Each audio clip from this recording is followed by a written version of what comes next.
Et ben voilà, de retour pour un petit Darkest Dungeon.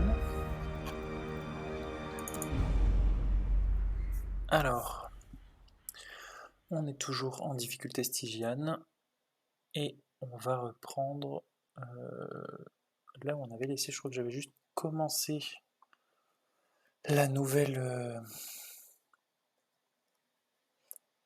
mission dans les ruines toujours. On va tester les autres zones. Jusque-là, pour l'instant, on a des reliques intéressantes dans les ruines. Les ennemis sont simples. Nos héros sont simplets.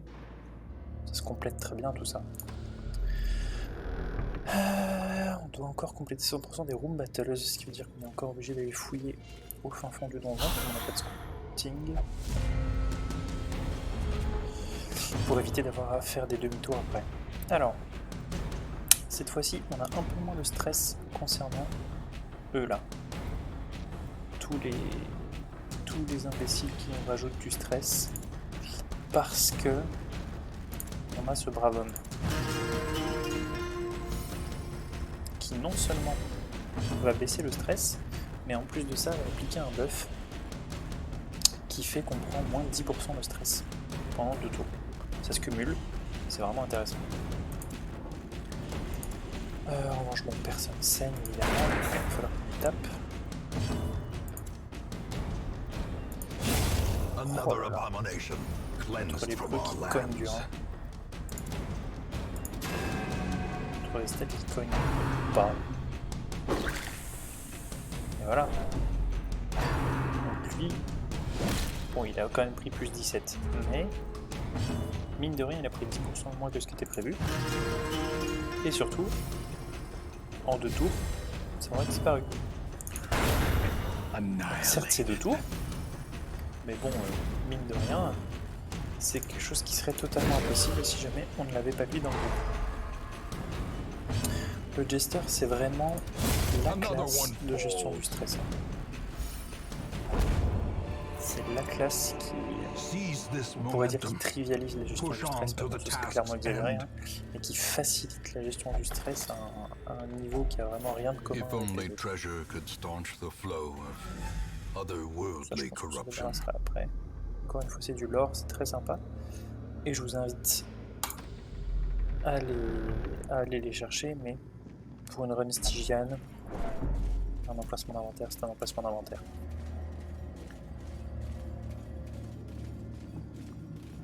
Bon, au final, on est allé ici pour rien. Mais au moins, on a la conscience tranquille et on sait qu'on n'a pas loupé de room battle. Le premier hunger check, qui, j'ai l'impression, a l'air de valider quand même ma théorie qui dit que quand on se balade à un endroit qu'on a déjà exploré, j'ai l'impression qu'ils ont plus faim, quoi. Ou ils ont faim plus vite. Ah, voilà. La Vierge de Fer qui donne de précieux 10.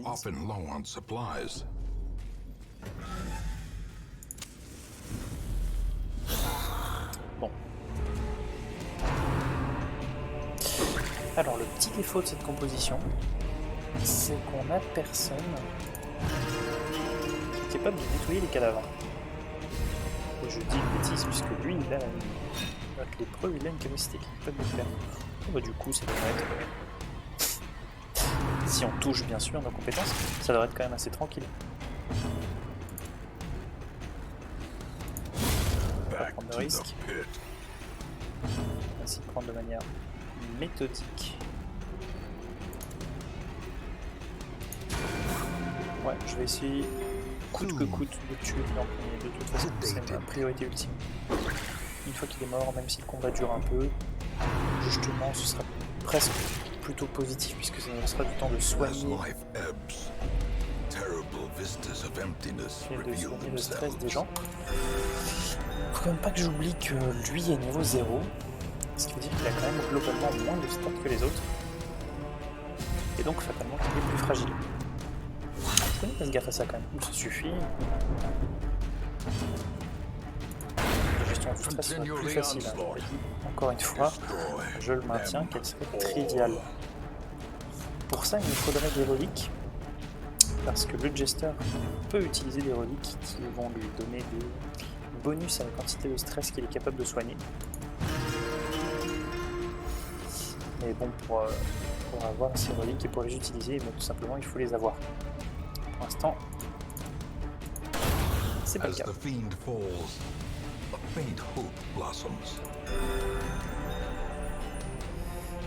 Alors un petit quelque chose que je n'ai pas précisé par le passé, et qui est quand même assez intéressant, c'est ce petit truc là, qui s'appelle un Mortality Debuff, dans le langage du jeu. Qu'est-ce que ça veut dire? Ça veut dire qu'un héros qui a déjà été aux portes de la mort pendant une mission, à un moment de la mission, va récupérer un debuff qui est quand même assez important, qui va durer voilà, toute la durée de la quête, comme c'est marqué entre parenthèses. Donc il a quand même un debuff d'accuracy, de dommage, de speed, et il a aussi plus 10% de stress. C'est pas rien. Il y a quelques moyens d'enlever ce Mortality Debuff, et ça va être notamment, le monde à la pêche là, ça va être notamment des compétences de campement, qui pour certaines vont permettre d'enlever les Mortality Debuff, notamment, si je me souviens bien, je sais qu'il y en a une du croisé, j'imagine qu'il y en a sur d'autres classes, probablement que je ne m'en souviens plus. En revanche, ça si je me souviens, en utilisant une eau bénite là-dessus, on doit pouvoir avoir une interaction positive. Notre Jester va aller se confesser. C'est vrai qu'il a très peu de points de vie, hein, de base. Il en a déjà très peu, en plus de ça il est niveau 0. Bon.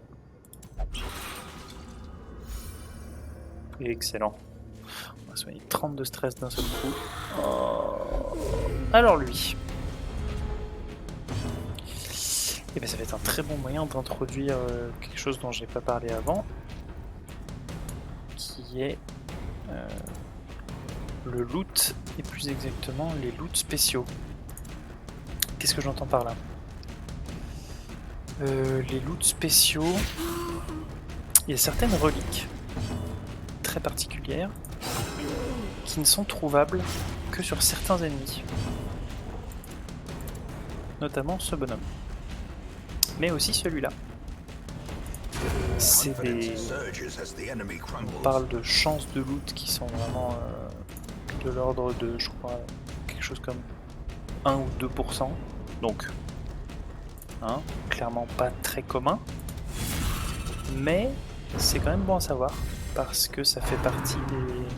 C'est génial la purge en fait avec un groupe comme ça. Ça le met devant lui.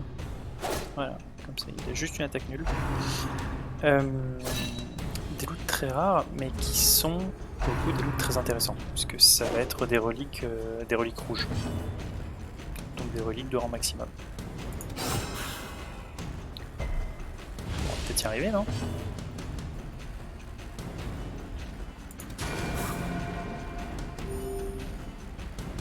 Oui, je devrais peut-être les soigner, moi. Je m'amuse un peu depuis tout à l'heure, là, mais... Petit bonhomme qui commence à perdre quand même pas mal de points de vie. Mon lépreux, même si c'est un sac à PV, il ramasse quand même, hein. Il ramasse assez efficacement là. Il va falloir y faire quelque chose. Parfait, donc ça purge. C'est quand même une question intéressante que je ne m'étais pas posée. Ça permet de purger le cadavre qui serait potentiellement créé par l'attaque. Tout de suite, sans avoir à attendre un tour et à devoir refaire purge derrière. Très bien ça. 8 PV d'un coup.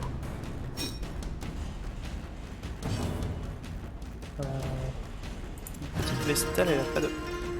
Pas ça que je voulais faire, mais ok. Petite Vestale, elle a pas de relique. Ouais, qui permet d'augmenter le heal, mais c'est pareil. Normalement, elle est en théorie censée pouvoir en trouver. Parfait ça.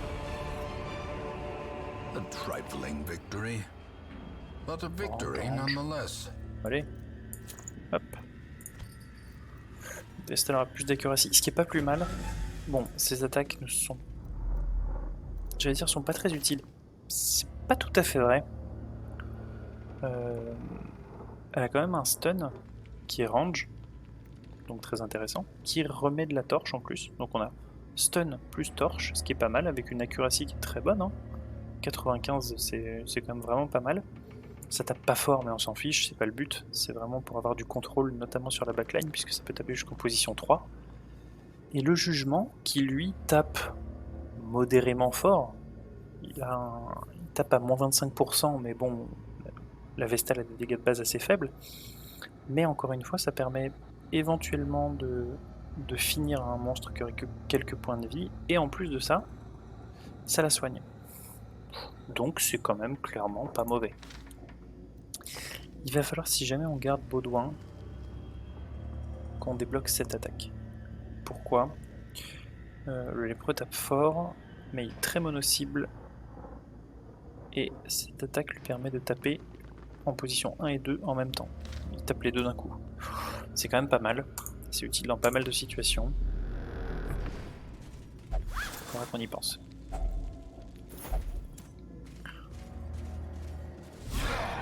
Oh là, à chaque fois, au moment où je vais remettre une torche. Ok. Mais là, c'est que des humains. Alors, ici, on a encore... Ça fait longtemps qu'on n'en avait pas eu.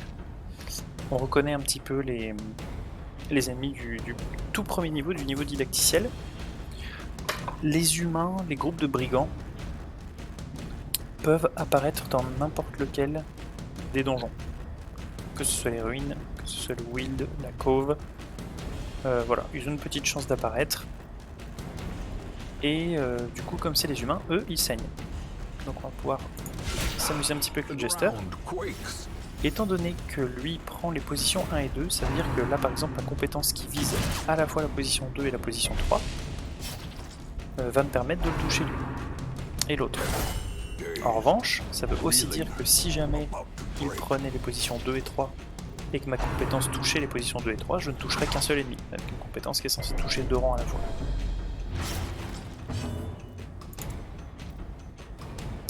Là, il va falloir qu'on fasse gaffe, parce que lui peut toucher sur 2 cases, et eux deux peuvent toucher tout le monde. Donc on a vite intérêt à terminer ce combat. On veut pas que ça traîne. Sauf qu'ils ont l'air de... Ouais. Sauf qu'ils sont pas d'accord en fait.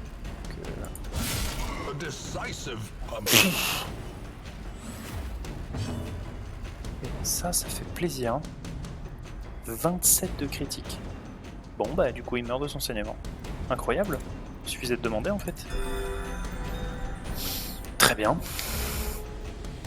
Non mais je confirme, hein, Baudouin c'est la valeur sûre. Baudouin c'est le fils prodigue. On va utiliser peut-être la compétence d'attaque du Jester. Ouais, tape pas très fort en vrai, c'est pas très utile. Peut-être mieux qu'il utilise son bleed. Ah, ça aurait été pratique de l'avoir, de le faire disparaître avec du sang, j'ai peut-être pas trop réfléchi. Ouais. On va mourir au prochain tour, mais notre Baudouin il ramasse là. Ça fait plaisir. Notre Baudouin il ramasse un peu. On va peut-être le faire manger tout à l'heure. Peut-être même je fais ça. Voilà. On soigne un peu, on soigne du stress. C'est pas mal. Dismas qui fait ce qu'il peut. Hein. Le cadavre va disparaître au premier tour. Au prochain tour, c'est pas mal. Notre petit Dupasquier qui fait ce qu'il peut, clairement. Mais bon, il soigne le stress gentiment de tout le groupe, ça avance. Hein, On a commencé avec lui, comme il est niveau 0 dans une mission de niveau 1, qui était déjà à au moins 20 de stress. Et on voit que les niveaux de stress sont encore relativement bas, hein, alors qu'on a déjà fait plus de la moitié maintenant de la carte. Donc c'est quand même pas mal. C'est quand même pas mal du tout cette histoire. Allez hop. Lui meurt d'un bleed, donc pas de cadavre. Le bleed disparaît, donc... Enfin, le cadavre disparaît du bleed, donc pas de cadavre. Ouais, avec un peu de chance, je le tue pas et on fait encore un tour de soin. Lui, il va être au premier rang, donc il est nul. Et ben voilà. Notre lépreux quasiment full life. Tout le monde est à moins de 10 de stress. Bah, tout se passe très bien. Aucune raison de s'inquiéter.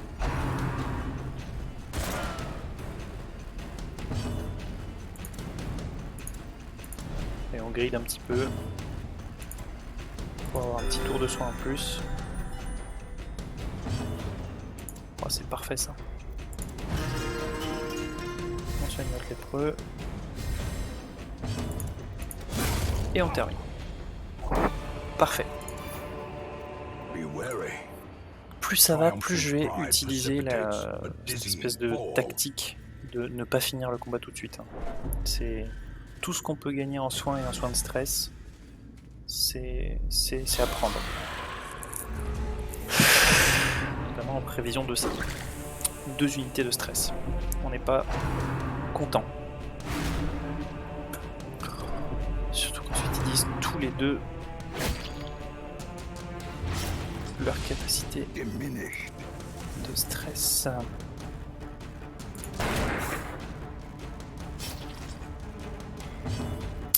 Et voilà. Bon, et encore. C'est du mono-cible, c'est du mono-cible utile. Est-ce que je ferais pas ça? Non, je sais pas s'il me marquait, ça sert à quelque chose contre eux. Non, je vais juste taper. Ouh, c'est pas mal ça. Incroyable. Extrêmement efficace. Là, on a pu voir que comme le petit squelette est mort d'un coup critique, du coup, il n'a pas laissé de cadavre. Donc, les dots et les critiques ne laissent pas de cadavre. Encore une fois, petit rappel. Mais voilà, c'est toujours bien de le constater en vrai. Pas de saignement. Pas de saignement. Parfait ça. Voilà, Baudouin qui régale. Ah bah tiens. Il est soigné beaucoup là, non?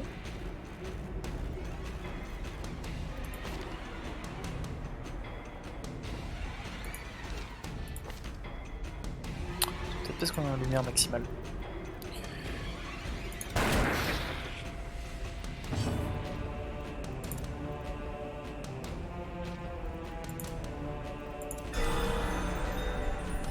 Oh, le petit coup critique, c'est parfait ça.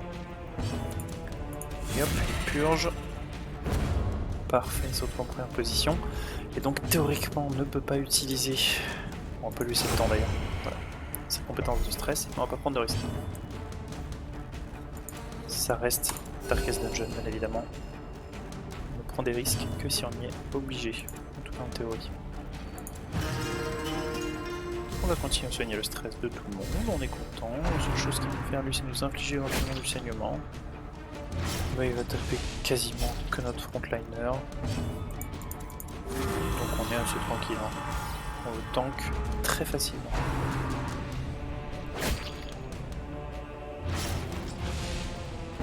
Voilà, 3 points de vie, c'est pas la fin du monde. Bah là on est parfait là en stress, hein. C'est incroyable. Tout se passe vraiment pour le mieux quoi. Hop.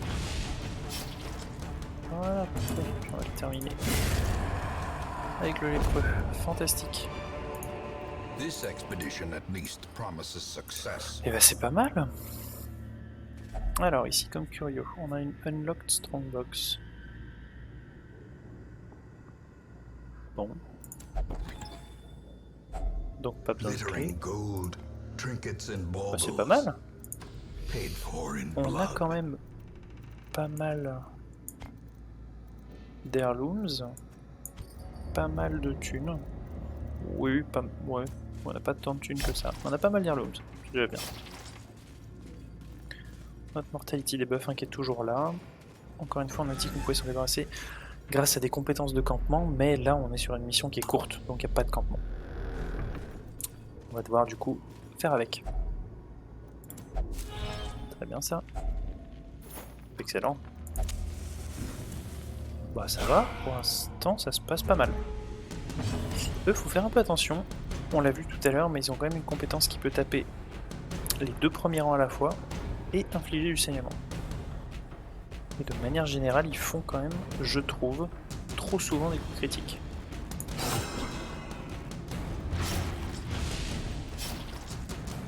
C'est à ce moment-là que j'aimerais bien que justement notre petit lépreux il ait sa compétence qui lui permette de taper les 2 positions en même temps, ce serait pas mal. On pourrait venir se repositionner avec le Jester. Pourquoi se repositionner? C'est pour faire la Harvest sur l'attaque qui inflige des saignements en position 2 et 3.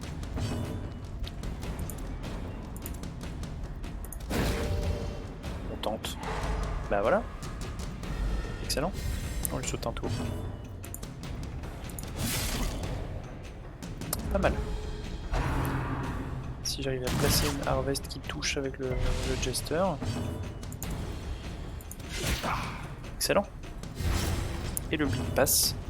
Il va mourir du dot. C'est parfait. Alors là, je vais faire exprès de ne pas le taper avec Jugement, mais de le taper avec Dazzling Light. Parce qu'en théorie, je ne peux lui faire qu'un seul point de dégâts. Et donc, il mourra du saignement. Ce qui veut dire que eux deux vont mourir du saignement. Eux deux vont se retrouver en position 1 et 2. Ils ne pourront rien faire. Oui, alors ça, c'était pas prévu. Mais bon, il va quand même mourir du saignement. Je pensais quand même qu'on ferait un dégât. Ah bah oui, parce que du coup, lui, il fait rien là.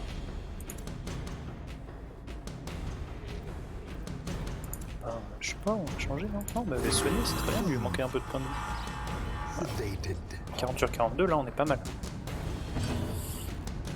Hop, on cogne, lui va mourir de son saignement aussi, c'est parfait. On est bien là, hein. Encore une fois, on est pas mal. Lui, c'est le seul qui peut faire quelque chose. Et il touche rien. Là, c'est parfait. Voilà, on va soigner le stress. Tranquille. Voilà ce que ça donne, la différence qu'il y a dans le fait de faire une mission avec ou sans Jester. C'est vraiment... Bon, c'est le jour et la nuit. Pourtant, on a eu des combats avec assez réguliers avec 2 unités qui infligeaient du stress. Bah, ça se régule avec une facilité déconcertante.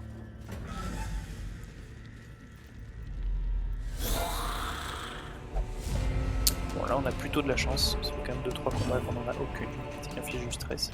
C'est très bien. Ouais, alors ça c'était pas mal aussi. On n'a pas la riposte avec Dismas, c'est vrai. Je pense à oublier ça. Donc, je vais peut-être pas m'avancer parce que lui n'a pas moyen de se ravancer. Et si du passier, faut qu'on change son nom, passe en position 2, il peut plus utiliser sa compétence qui enlève le stress. On va devoir faire ça, même si c'est pas fou. Puisqu'il saigne pas. Oh là là, il est si efficace. Allez, tape. Tape quand même pas mal, hein, mine de rien. 6 points de dégâts, bon ça doit être probablement ses dégâts maximaux avec la compétence, mais bon. C'est quand même pas ridicule, hein. 6 points de dégâts, elle s'en soigne 3, potentiellement, en tout cas, si elle les a perdus. C'est quand même plutôt efficace. Là, lui, ouais, pour le coup, les gars, c'est pas ça, quoi. On peut faire saigner les cadavres de squelettes. C'est-à-dire que les os de squelettes saignent, mais les squelettes, non. Voilà. C'est logique, hein, finalement.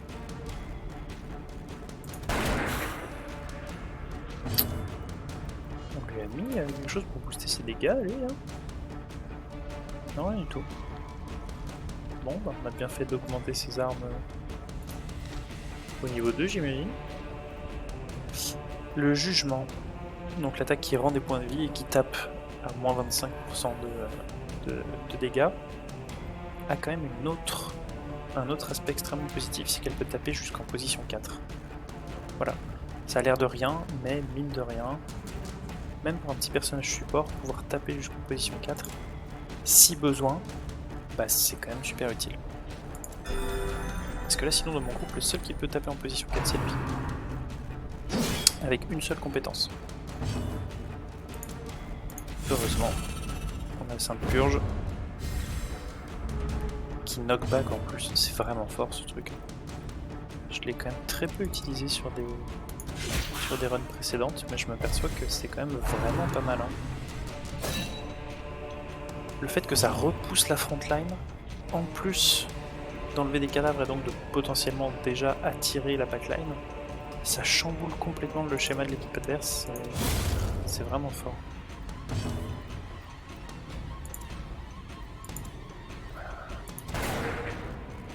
Bah, quand même.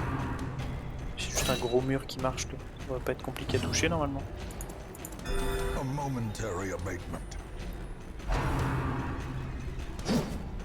Ouais, j'aurais peut-être dû taper avec... Ah, donc lui, quand il tape, il se replace. C'est bon à savoir ça.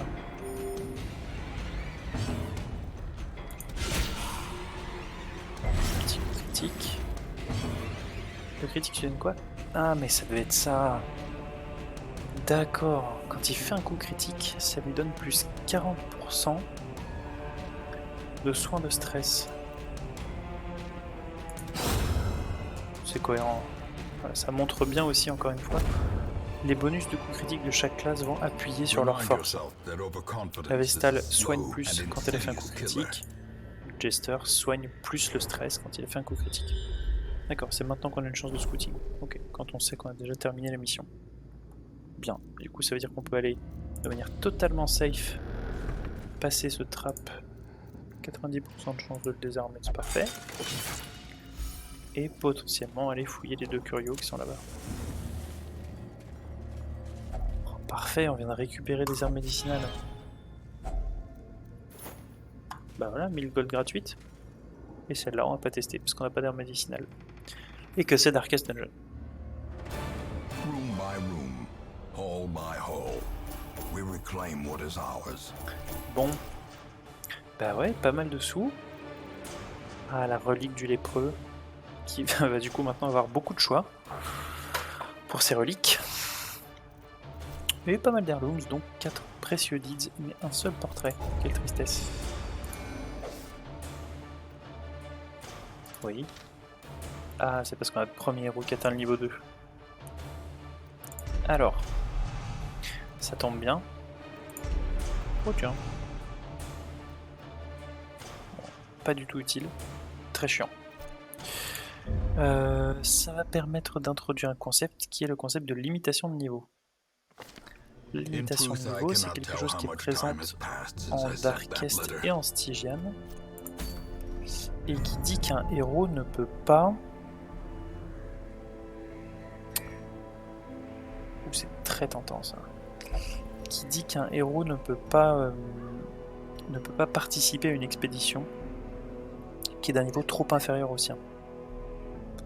Je crois, il me semble, qu'en Darkest et en Stygian, on a uniquement le droit à un niveau d'écart. Ce qui veut dire que je peux amener des Pokémon, j'allais dire, des héros de niveau 2 dans une mission niveau 1. Mais voilà, je pourrais pas amener des héros niveau 3 par exemple. Je serais obligé du coup de faire une expédition jaune, orangée, et non plus verte, puisqu'elles sont de niveau 3. Qu'est-ce que ça veut dire concrètement? Ça veut dire que pour une longueur équivalente, la récompense sera meilleure, mais que les ennemis seront plus forts. Parce que là, comme on peut le voir, hein, la récompense a l'air d'être la même, sauf que là c'est du médium vert, là c'est du short orange. Ok. Est-ce qu'on a envie de se lancer sur le Necromancer? Pas vraiment. Pas vraiment, pourquoi? Parce que je connais un petit peu quand même maintenant les boss, les différents boss de Darkest. Et le Necromancer a la fâcheuse tendance d'invoquer des morts vivants. Ce qui fait que très rapidement, il commence rang 1, mais très rapidement il recule, parce qu'au fur et à mesure il les invoque devant lui. Donc il va terminer en backline presque. Et ça veut dire qu'il nous faut quand même un moyen facile d'atteindre la backline. Pour l'instant, on n'a pas vraiment. Hein. On a lui, mais je me souviens plus si Necromancer est un humain ou pas. Je crois que oui. Peut-être qu'il peut saigner. Mais je suis plus sûr. Une combinaison potentiellement intéressante, ce serait peut-être lui et Madame Curie. Puisqu'ils peuvent tous les deux infliger des dots très importants sur toutes les positions. Ouais, ça pourrait être pas mal. Ça veut dire que dans l'idéal, il faudrait que je passe Madame Curie niveau 2 et Burguet au moins niveau 1 si ce n'est 2.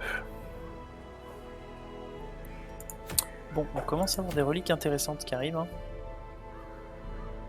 Comme pas ça par exemple. Je veux dire, c'est pas mal, mais c'est pas incroyable. Ça peut être pas dégueu. Je pourrais me laisser tenter. Il y a des deeds, c'est une expédition short. Ça nous permettrait de voir justement un des autres donjons. Ouais, on a le All Saints Day. Alors, encore une fois, je me souviens plus trop de ce que c'est, mais je crois que le All Saints Day, ça veut dire que l'abbaye a toutes ses activités gratuites. Autrement dit, si on réussit cette mission,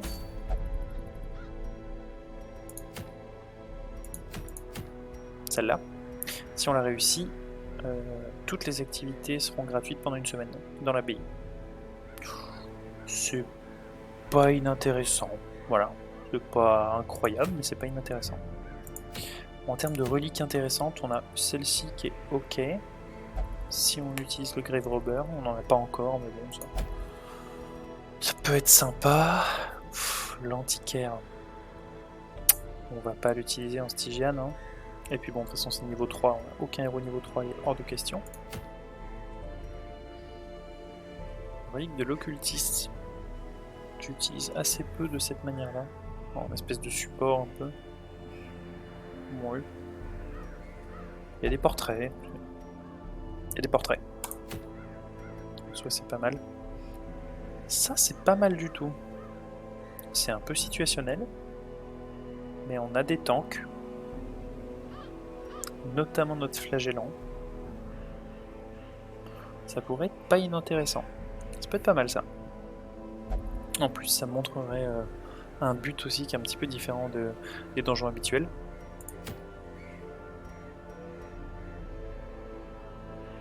Oui, ça c'est extrêmement tentant, hein. Mais on n'est pas prêt. Donc on va pas le faire. Ça ou ça, c'est très bien. J'aurais tendance à dire ça.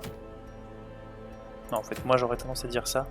Je pense que c'est pas mal qu'on illustre un petit peu la courbe aussi, qu'on a quand même pas vu encore pour l'instant.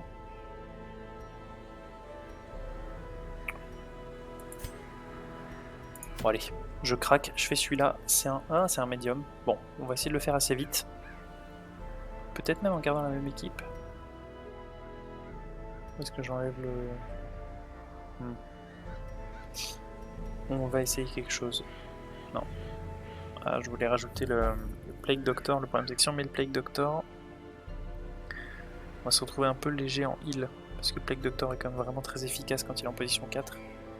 Mais il est très fort dans les ruines. On va vérifier. Plague Doctor... Ouais, c'est fou vraiment qu'ils soient en 3 ou 4 cons. En fait, le problème c'est que là on a... si je rajoute le Plague Doctor, on a vraiment une composition qui est très orientée backline. Et bon, il nous faut quand même des frontliners quoi. Je pourrais prendre Poussin, hein, pour le mettre en position 2. Parce que mon Disma c'est pas non plus incroyable. Ah ouais, mais ça veut dire que j'ai plus rien pour taper en position 4. Oula, on est en train de se faire des nœuds cerveaux là. On est en train de se faire des nœuds cerveaux. Et voilà, ce qu'on va faire tout simplement, c'est aller voir si on a des nouveaux héros à recruter. Parce que là, je me pose 10 000 questions, mais ça se trouve la solution à tous nos problèmes est ici. Ben voilà, pas du tout. Pas du tout, mais quand même intéressant. On a de nouvelles classes. Je pense que ça va être l'occasion d'augmenter la taille des barracks. On sacrifie nos précieux deeds. Mais bon, c'est aussi pour ça qu'on va les chercher. Alors, on a le chasseur de primes. Ok, le chasseur de primes qui donc est très intéressant sur les compositions qui dépendent du marquage. Il a de très bonne synergie avec le marquage. Voilà, là on voit plus 90% de dégâts sur les cibles marquées, plus 15% de dégâts sur les humains. Donc un humain marqué prend très cher. C'est vraiment intéressant. Il y a deux types de marquage dans le jeu, selon les classes. On a du marquage qui fait perdre de la protection, comme ici par exemple, ou on va avoir du marquage qui fait perdre du dodge. Pardon. Dans les deux cas, ça va permettre de descendre les ennemis marqués plus facilement, mais voilà, c'est juste pas le même type d'ennemi, on va dire. Il y en a un qui va plus être pour réussir à taper les petits filous, et l'autre qui va plus être pour descendre les tanks. Mais bon, en tous les cas, le marquage, compétence intéressante quand on a vraiment plusieurs héros dans l'équipe qui ont une synergie avec. Là en l'occurrence on en a très peu, on a vu que Cléo elle a une compétence qui interagit avec le marquage, c'est pas énorme. Le chasseur de primes en a une aussi, alors certes une seule mais qui par contre est très forte, en sachant qu'il a aussi le crochet qui permet de faire quelques dégâts, de pull une cible et de la marquer du même coup, c'est pas mal. Et il a également une compétence qui lui permet de faire des dégâts bonus sur les cibles stun. C'est très situationnel. Cette compétence-là permet de faire bleed la backline, c'est intéressant. Ouais, de toute façon, clairement, le chasseur de primes, c'est une classe que j'aime bien jouer. C'est un peu un débile. C'est vraiment, cogner fort. Voilà. C'est un peu ça son but. Mais il peut jouer un peu sur le positionnement, voilà, il a quand même une compétence qui permet de knockback, il a une compétence qui permet de tirer. C'est pas mal. C'est une addition intéressante à notre roster, en sachant que il peut taper jusqu'en position 3 de manière efficace. Donc c'est pas mal. Il a pas une énorme accuracy par contre. Il a ce talent-là qui est... Enfin, ce trait-là qui est pas fou, mais bon, ça va. Ça va rendre, c'est très bien ça. Il reçoit plus de soins de la Vestale. Ouais, c'est pas mal. On va pas le nommer. Encore une fois, on ne va pas s'attacher. On ne sait pas. Ça se trouve, la semaine prochaine, il va y en avoir un qui va être incroyable. Avec tous les meilleurs traits du jeu. On ne sait pas. Et alors, le Man at Arms, ça, c'est un petit peu le tank ultime du jeu. Pourquoi ? Le Man at Arms, il a des capacités qui le rendent efficace sur quasiment toutes les positions. Voilà. Plutôt des rangs 1 à 3. Mais c'est déjà assez intéressant parce que ça veut dire que on a un tank qui n'est pas forcément sur la frontline. Ça veut dire qu'on va pouvoir avoir un frontliner léger par exemple qui est purement là pour faire des dégâts, mais ça veut aussi dire qu'on peut avoir quelqu'un qui tank un peu devant mais qu'on décide de jouer d'une manière purement dégâts, par exemple le lépreux, que pour l'instant on n'a pas vraiment joué tank, hein. On n'a quasiment jamais utilisé sa capacité là qui lui donne de la protection, mais voilà, ça veut dire qu'on peut se permettre d'avoir soit un deuxième tank, soit un tank qui est un peu décentré. Ça peut permettre, voilà, d'avoir des compositions un peu plus flexibles, et puis ça veut dire aussi qu'il s'intègre potentiellement un peu plus facilement dans une équipe avec un placement plus fluide, dans les fameuses dancing comp, étant donné qu'il est efficace sur pratiquement toutes les positions. Il y a beaucoup de sorts intéressants, je sais pas si on va tous les passer, mais peut-être, ouais, celui-là, voilà. Très simple, il s'utilise une fois par combat, mais le buff est valide pendant toute la durée du combat. Il donne définitivement du dodge et moins 10% de stress sur tout le groupe. Voilà, C'est rien que ça justifie de le prendre dans une équipe. C'est très fort. C'est très très fort. Parce qu'après, on n'a plus jamais besoin d'y toucher à cette compétence. C'est vraiment, on le fait une fois au début du combat et c'est tout, c'est réglé.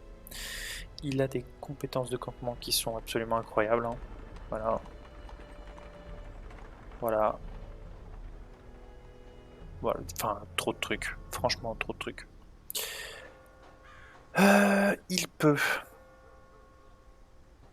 baisser le dodge de tous les ennemis en même temps, ce qui est aussi très fort. Il peut knockback, il peut taper, il peut se marquer et activer la riposte en une seule compétence. C'est quand même plutôt pas mal. Il peut buff son équipe en accuracy, en crit, et surtout il va introduire une mécanique un petit peu nouvelle qui est la garde. La garde, ça veut dire que si jamais il utilise cette compétence-là et qu'il garde un allié, c'est lui qui va intercepter les dégâts mono-cibles sur cet allié. Alors, concrètement, ça veut dire quoi?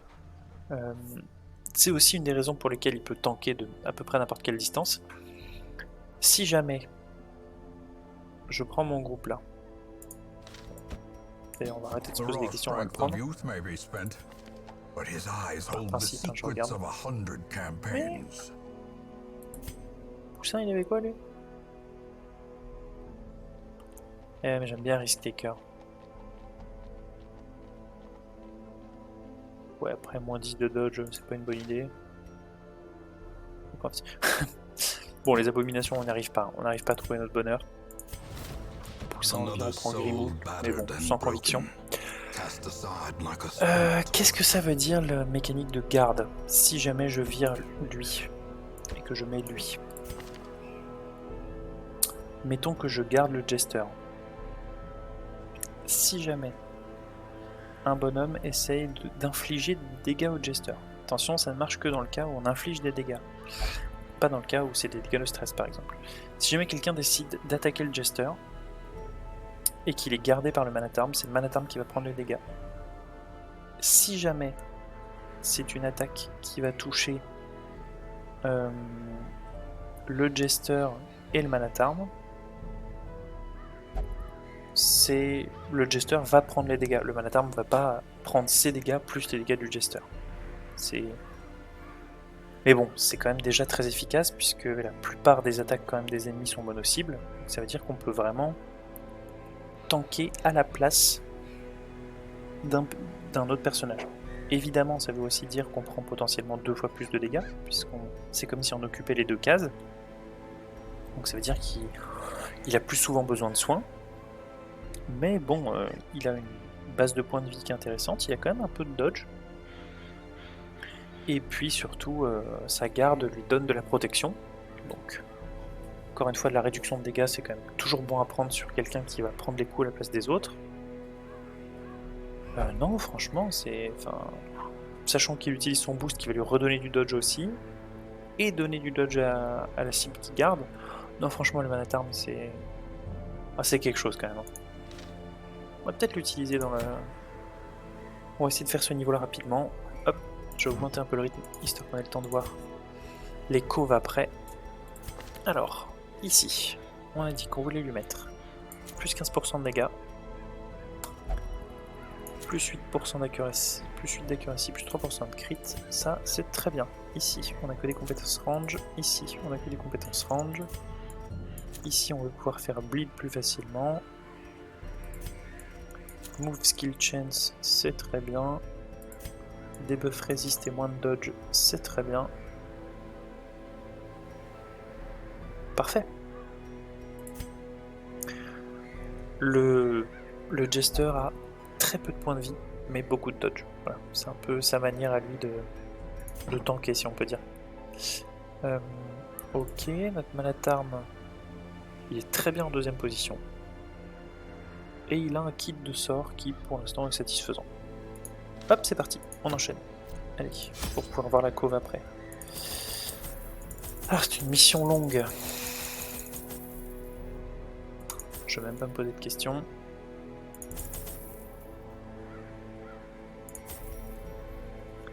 prévoir l'argent. Un stack, 2 stacks.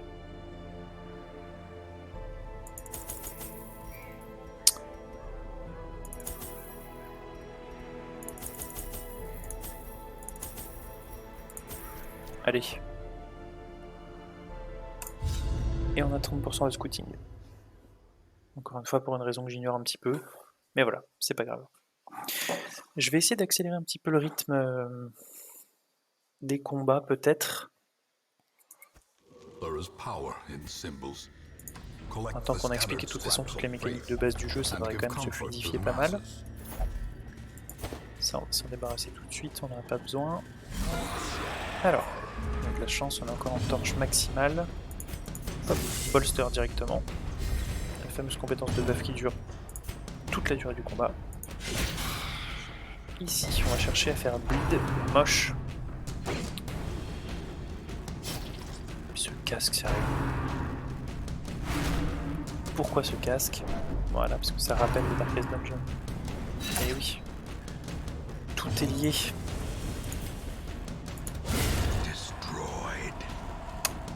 Eh ben merci la relique qui donne du crit. Hop. On stun la moche. Parfait. On va peut-être essayer de lui soigner son stress parce qu'il est quand même déjà à 42, de rien. Hop. Toc, et on avance. On va mettre des quiches.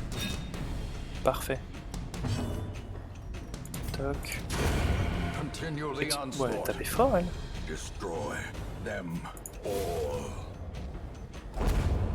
Si elle arrive là. Tape bien fort je trouve. C'est quoi déjà notre objectif ici? Récupérer 3 saintes reliques. Ça c'est chiant. Parce que je crois que chaque relique prend une place dans l'inventaire. Oh il a du bob lui.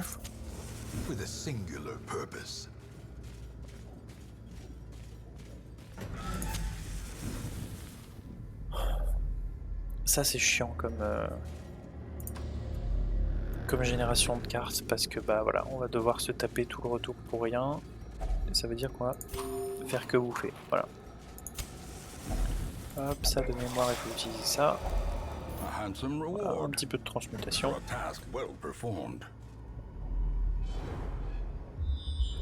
Un scouting. Avec une curio. Mais normalement il nous le dit quand c'est une curio de quête. Si jamais c'est pas le cas, bah, j'aurai le temps de m'en vouloir quand il faudra faire le demi-tour. On va partir du principe que ma mémoire est fiable. Hop. On en fait les bornes dans ce donjon. Allez. Il a fait 50 de stress lui déjà. Il va falloir qu'on le surveille. 55. Ça grimpe vite hein.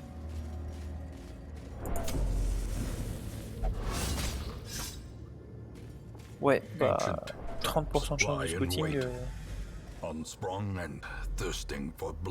On voit pas la couleur pour l'instant. On va peut-être trouver un jour les objets de quête, non? Non, très bien. On a déjà inventaire plein alors qu'on a vraiment rien trouvé encore. Hein. Ok. Chiant. Efficace. Pas mal, du coup. Et voilà, on augmente quand même le dodge de tout le monde, hein. C'est quand même pas rien. Bon. Après, forcément, des fois ça passe, mais... Quand même. Bon. C'est peut-être parce qu'on voit que ce qu'on a envie de voir, mais je trouve qu'il y a quand même une petite différence. Oh là là, il tape si fort lui avec sa relique. Ce qui est chiant après, c'est que ce petit coup là qui tape tout le monde fait baisser le dodge. C'est que de 2, hein. Mais voilà, comme ils le font tous les tours et qu'ils sont 2 à le faire, potentiellement c'est chiant. D'accord, purge cette attaque composition. Hein. Ça faut peut-être que je fasse un peu plus gaffe à ça. poche.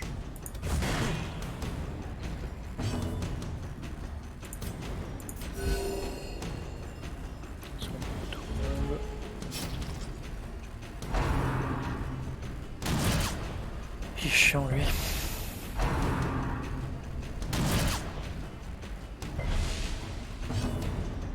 Il nous grignote un peu, hein, à force. C'est là, on profiter pour soigner un petit peu son stress. Bah, c'est pas prévu ça.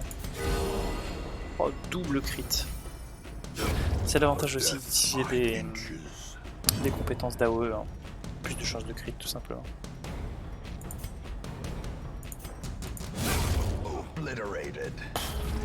Oh là là. Les dégâts du lépreux, c'est incroyable. Hein. Capable de one shot n'importe quel monstre qui n'a pas de protection. Quand même sacrément efficace. On purge. Et on va en profiter pour essayer de soigner un peu tout le monde. Il n'a pas encore sa compétence de garde de débloquer. Je peux pas le montrer pour l'instant.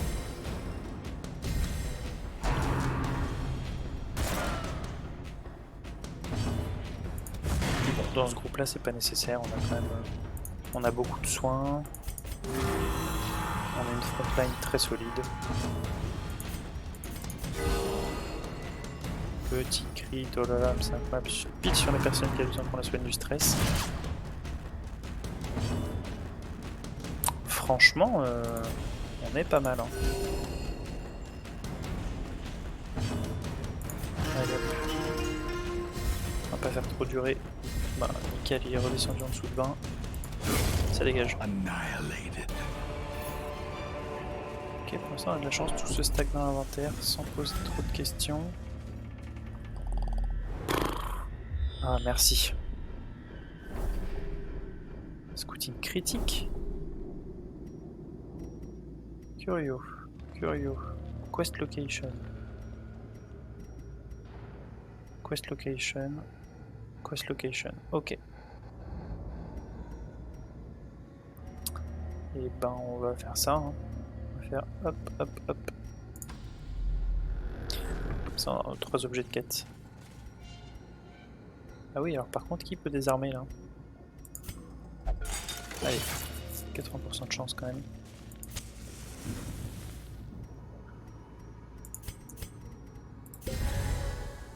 Bah c'était pas ça que je voulais faire, mais ok. Hop, on soigne son stress. Il nous reste quand même une eau bénite.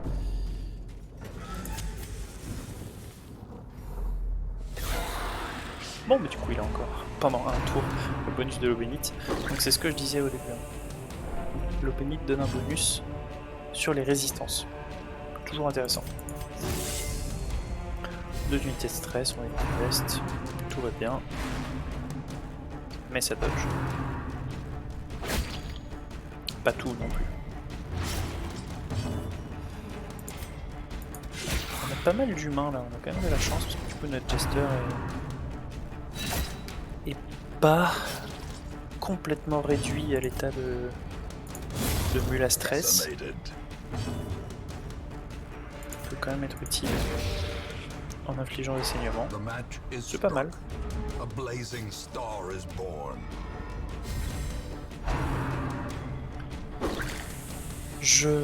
J'activerai peut-être un mode pour la prochaine fois, qui est un mode qui accélère juste la vitesse des animations en combat. Voilà, c'est pas de beaucoup, ça reste tout à fait regardable. Hein. Le but c'est quand même que ça reste plaisant à voir, mais ça permettra voilà, peut-être de fluidifier un petit peu, de diminuer un tout petit peu le temps quand même des expéditions. Parce que mine de rien, dès qu'on est sur une expédition de taille médium, bah là c'est sûr que ça prend un peu de temps. Et bon du coup bah, ça nous permettra d'avoir plus de choses en une session. Et bah ça suffit peut-être. Vous êtes désagréable monsieur? C'est extrêmement désagréable. Ça aime beaucoup ou pas non? Dégage.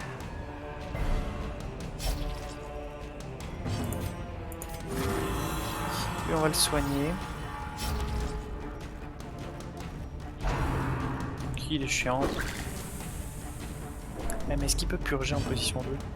J'ai peut-être fait une connerie. Je sais pas pourquoi j'ai fait rempart au lieu de juste faire crush.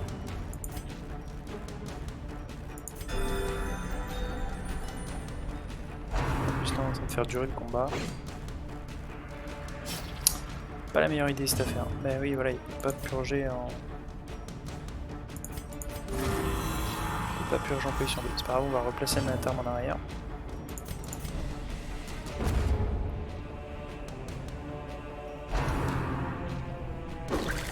Bon. C'est pas toujours le même. On aimerait quand même surtout le faire disparaître lui. Voilà, parce que plus on fait traîner, plus on a de chance que ce genre de choses ça arrive. Allez hop. Petit bandage. On va essayer de le finir avec la vestale. Parfait.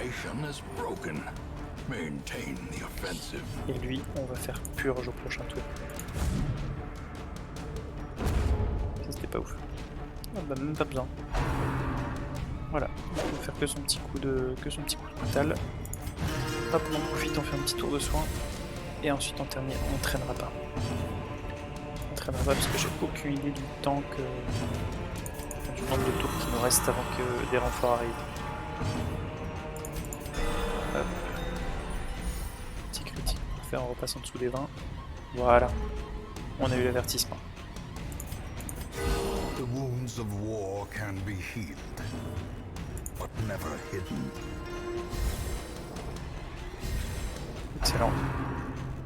Il peut utiliser le Tempting Goblet en position 2. As the fiend falls, C'est ça, j'ignorais. faint hope blossoms. Ok, qu'en position 1, oui. Ah. Bon à savoir. Hop, on regroupe nos torches. On va virer ça pour de l'argent. On va virer ça pour des heirlooms.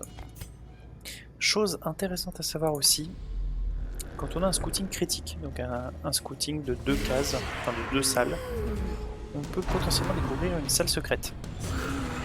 Les salles secrètes ne sont découvrables que sur un scouting critique.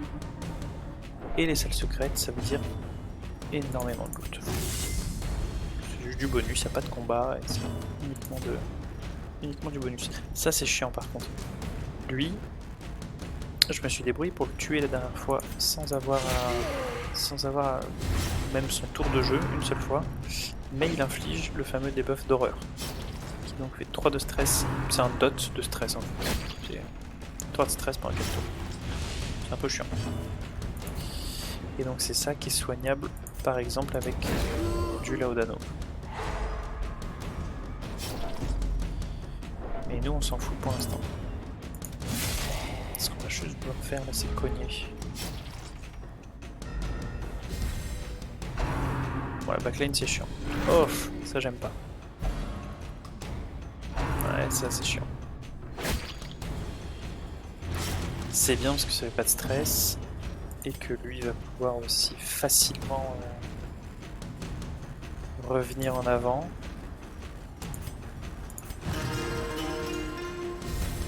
Je me souviens plus si son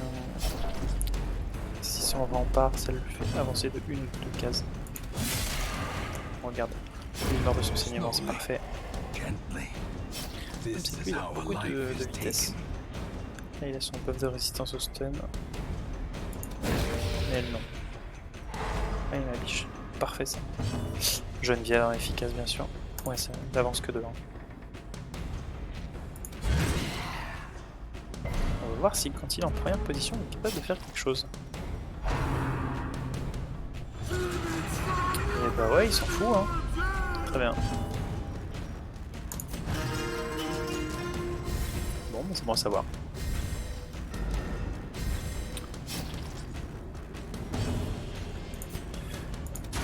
soigne. Confidence surges as the enemy c'est fait. crumbles.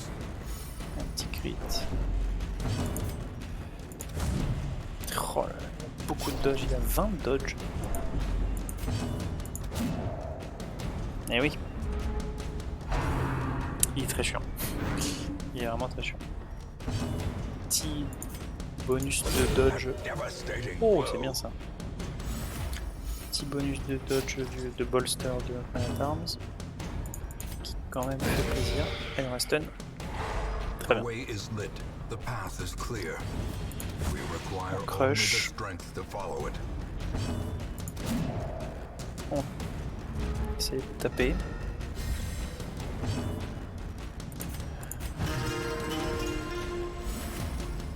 Très bien ça. Allez, on a fait un crit The juste avant. blood quickens. Parfait. Excellent. Foolish Et on avance. horrors. Là, on n'a plus de combat Brought normalement low avant un bon and petit driven moment. into the mud. Hop, qu'est-ce qu'on va voir? Finding the stuff Parfait, is only des the harmonies first et test. de la thune. Now it must be carried home. Alors, le reliquaire. Glittering Ah, c'est ça qui est gold, chiant. trinkets and baubles. Et ça ne se Paid stack for pas, in bien blood. évidemment. Certains modes rendent la gestion de l'inventaire beaucoup plus facile, avec par exemple des ressources stackables, enfin plus stackables, y compris des ressources de quête comme ça. Mais on n'en utilise pas. Comme je disais, le seul mode qui permettra probablement d'utiliser, ce sera celui qui permet de juste If only treasure d'améliorer un could petit peu la staunch vitesse the des combats. flow. Otherworldly corruption. Ils sont 3. Tranquille. En théorie.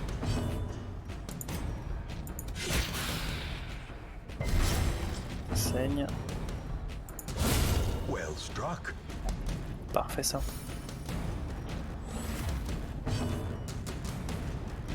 Ça saigne et ça stun. On s'en fiche même, c'est l'heure du dodge Great is surtout. the weapon that cuts on its own. Pas de crit. Très bien. Chester qui joue. Chester qui joue. Non. Chester qui joue. Merci. Parfait.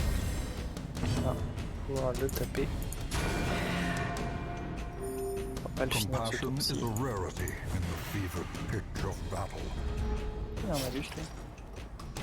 Tape moins fort à cause d'un quirk. Torn These Rotator, oui nightmarish c'est vrai, creatures can be 5% sur les felled. They dommages de can mêlée. be beaten.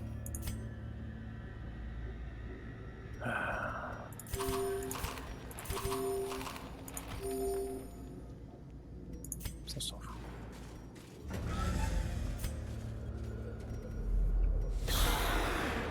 Je crois qu'en Stygian, le prix des améliorations et le prix de vente des objets est aussi plus élevé. Pratique. Je ne peux pas dire de combien, il me semble quand même que les reliques grises à 7500, je m'en souviendrai. Ah, on a de la chance, pile les humains qui sont en position 2 et 3 pour le build. Ok. Voilà, toujours essayer de crit celle-là.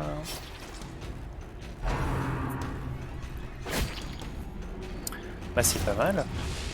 Diminished. Ok, bon, c'est du petit saignement, c'est pas parfait, lui va mourir du saignement au prochain tour, c'est génial. C'est pratique. Allez hop, le saignement qui passe. Elle va se prendre en deuxième position, donc tapable par le lépreux. Unforgiving. Tapé par le lépreux.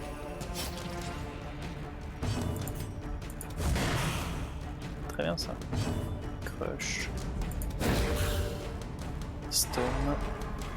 Peut-être que je le soigne un peu lui. Ah, stun. Non. Oh là, il est si résistant.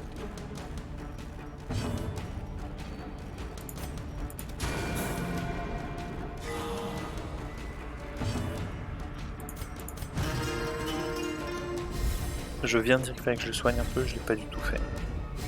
On on s'en souviendra.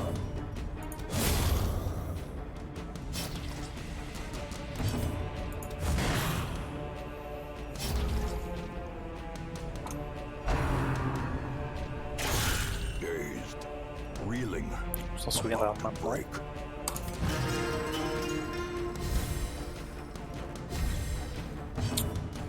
On va le soigner, on va purger avec le lépreux.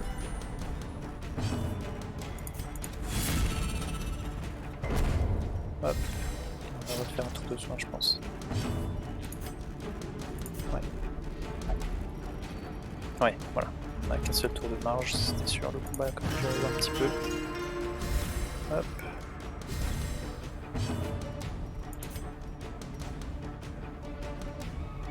Ouais. On n'attend pas. Pas prendre de risques. Encore une fois. Remind yourself On va éviter. that overconfidence is a Ça c'est slow 500 and gold, donc insidious préférez killer. garder des sous. Non, non, on a de quoi. On a de quoi les prendre. Bah très bien. On va avoir notre quest location là-bas. Ce qui veut dire qu'ici on aura un truc en trop, non? Ils ont tous deux reliques? Non. Parfait. Je ne sais même plus de l'avoir droppé celle-là. Hop, Wealth beyond measure, voilà, on récupère ça. awarded to the brave and the foolhardy alike. Ça c'est très intéressant. Il nous reste une eau bénite. Non, c'est dommage. Ça donne un bonus aux dégâts, me semble-t-il. 20% de dégâts jusqu'au prochain campement. Déjà, c'est jusqu'au prochain campement, ce qui veut dire que ça dure quand même longtemps. En plus de ça, c'est quand même 20%. Et je crois que le bonus est encore plus important quand on utilise une eau bénite. 20% de dégâts sur quelqu'un qui tape déjà vraiment comme un demeuré, c'est quand même... On va pas se plaindre quoi. Sachant qu'on a forcément un combat dans cette salle. Ah non, même pas. Mais quest location, il nous dit même pas si c'est un fight with quest location. Be gone, On va voir. fiend. Another one falls.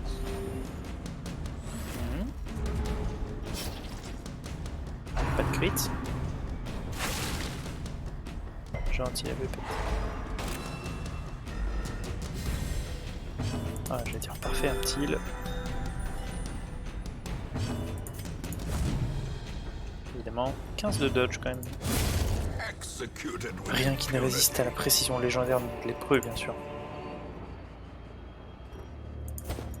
Plus important.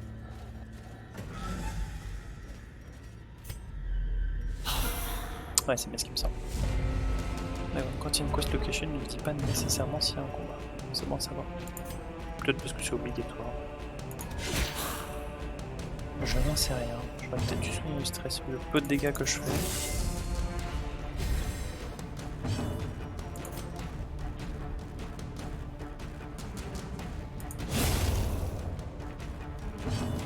Hop, ça, c'est réglé. Ça.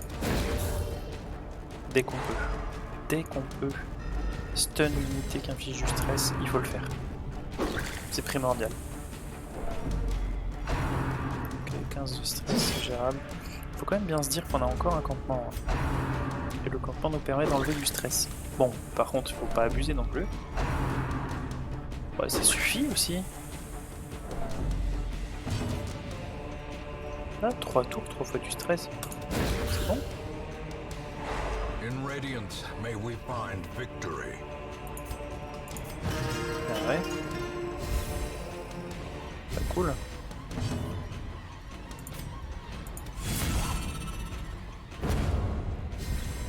Comme fort quand même. Hein. Ouais, lui aussi, tiens. Je ne connais pas ce qu'il le tue.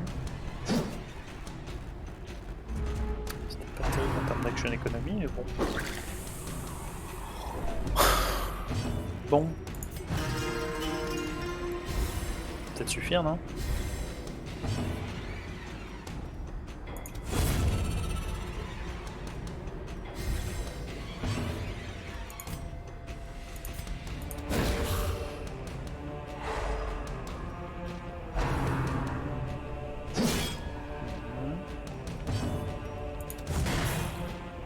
C'est le dernier combat, hein, donc sauf embuscade à la sortie du feu de bois, on peut quand même se permettre de tomber un petit peu lourd en point de vie. C'est pas la fin du monde. On les tue rapidement pour éviter le stress. Le stress, encore une fois, c'est le vrai ennemi. On lui a quand même mis 16 dans la tête avec 25% de prot. Débile tellement tape fort. Ok. Campement. On utilise notre bouffe, ce qui soigne du coup pas mal de stress.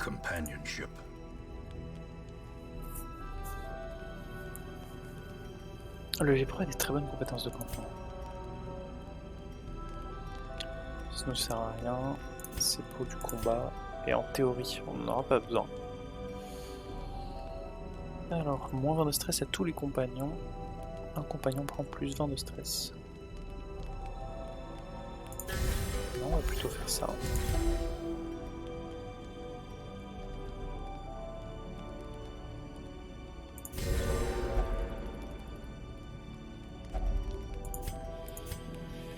Et au cas où on ait un combat...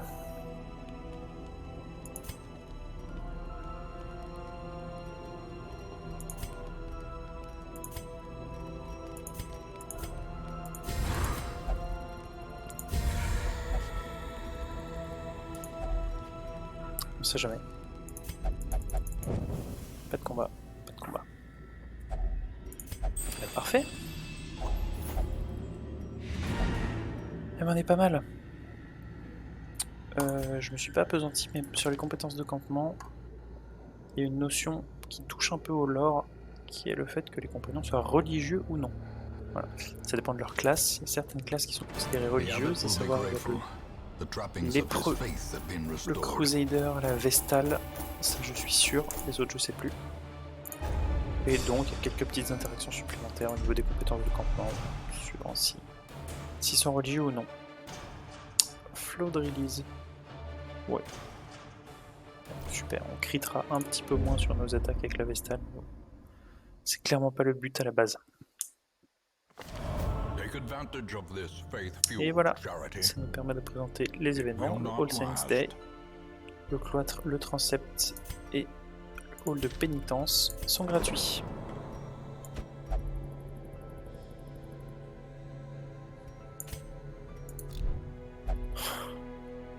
Super. Je vais aller qu'au bordel.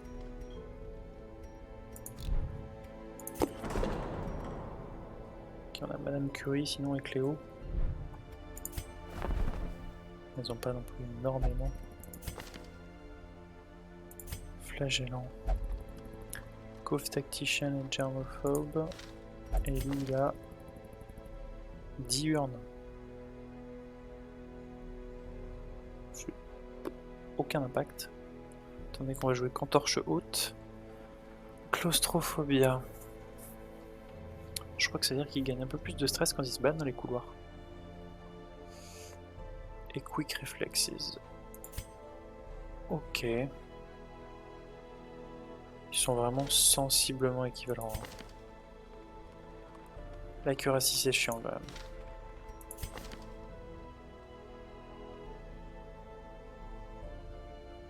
Ah ouais, mais par contre il a pas du tout les, il a pas du tout les bonnes compétences. Lui il a surtout, enfin, ces trois compétences là, moi c'est les trois qui m'intéressent. Voilà, pour l'instant on va garder Burguet. Bottin. Bottin il a le solo et il a la battle balade. Ouais. Pourquoi est-ce qu'on a besoin de deuxième gesteur? Pas vraiment. J'ai eu des petits papillons dans le ventre parce qu'il y a un trait extrêmement rare qui augmente le soin de stress fait par le personnage. J'ai cru que c'était ça. Bon, c'est le soin de stress reçu, ce qui est déjà très intéressant, hein, mais... Ok. Et falaise. Incroyable nom, bien sûr. Alors lui, il peut être soigné plus facilement, mais il a moins 2% de crit. Flat en plus, c'est pas du range ou mêlée, c'est moins de crit. Moins 10% de dégâts si la torche est basse. On s'en fout de ça, si la torche est basse. On va jouer qu'en torche haute. Et Iomania, ça veut dire qu'il peut avoir potentiellement des interactions spontanées avec des curios. Ça peut être chiant quand même. Hein. Il faut pas, surtout en Stygian, sous-estimer l'importance potentielle de ces traits-là. Les traits qui provoquent juste des interactions avec les curios. Parce que ça peut donner des plus 10, plus 20 de stress, ou des dégâts, ou de l'empoisonnement. Ouais. J'aime bien ça quand même. Au pire, je pourrais peut-être juste lui enlever, ça, quoi. C'est pas un gros investissement. Si je le mets au sanitarium. On va garder notre équipe telle qu'elle est. Oh ouais, ça coûte quand même très cher. Hein.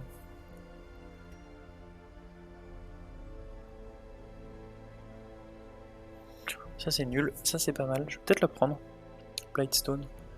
15% de Blight Skill Chance. Ouais, mais 5000. Non. Ok. Bon.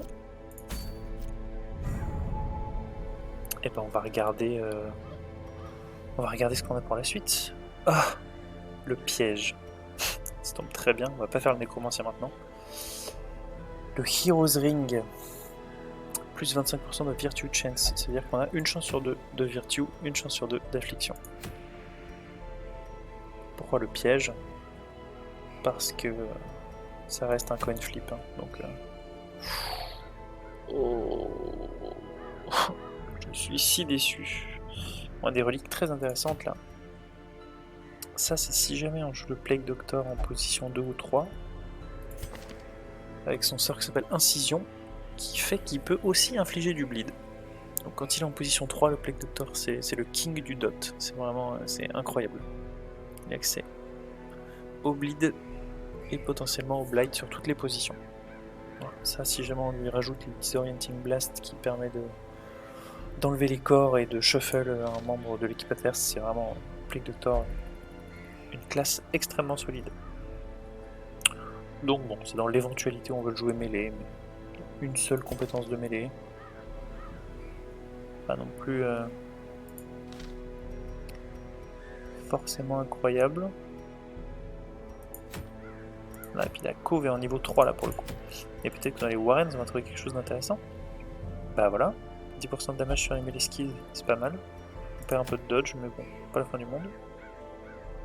Ça, on en a déjà deux. Ouais, on va faire ça, je pense.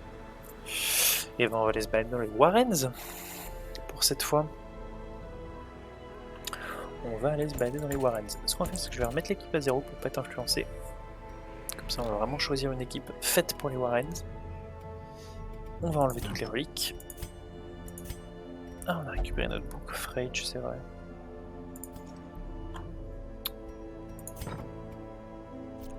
Et si on se dirige aux Warrens, qui est-ce qu'on va prendre? Les Warrens. Petite présentation.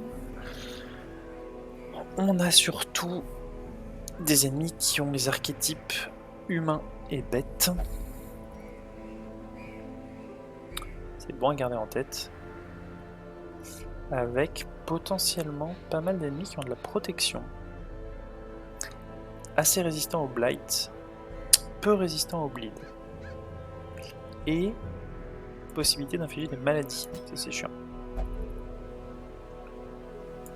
On pourrait avoir quelque chose comme ça, Après il nous faudrait un heal, mais ça m'embête parce que la Vestale va très vite grimper niveau 3 en fait.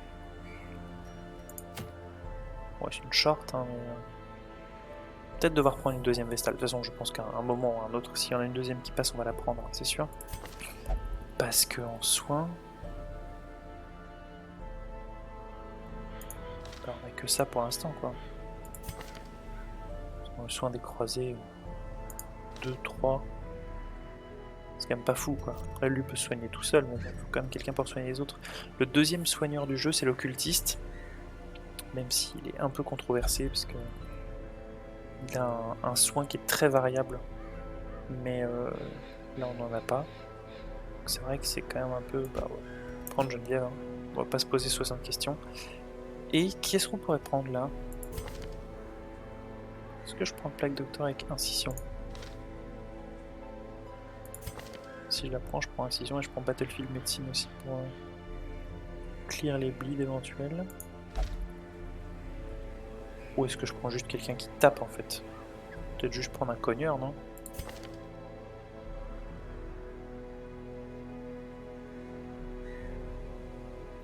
Mais on a personne d'autre qui marque. C'est pas incroyable. Je prends Baudouin. Hein. Baudouin de toute façon il fait du bon boulot. Et on va mettre notre flagellant en deuxième position, donc il pourra utiliser ses 3 sorts les plus intéressants. Et il pourra utiliser Reclaim aussi, même si franchement pour l'instant j'utilise très peu. Je suis pas excessivement fort. Bon bah voilà, on va juste lui remettre des reliques. Lui on lui met maintenant ce qui va devenir ses petites habitudes. Hein. Hop, ça c'est trop fort. Blight Skill Chance. Moins 20% de damage. Non, plus 20% de damage, j'ai le crit. Ouais, mais ça lui baisse quand même ses résistes au plus de Blight. On va mettre ça. On va mettre ça. Ouf. Ouf. Ouf. Bah ouais, tout de même. Elle va se taper plus 30% de stress en fait, elle, si elle se balade ici. Plus 20% de stress contre les bêtes. Et plus 10% de stress tout court. En sachant qu'elle a moins de 10% de résistance au Death Blow. C'est peut-être une connerie.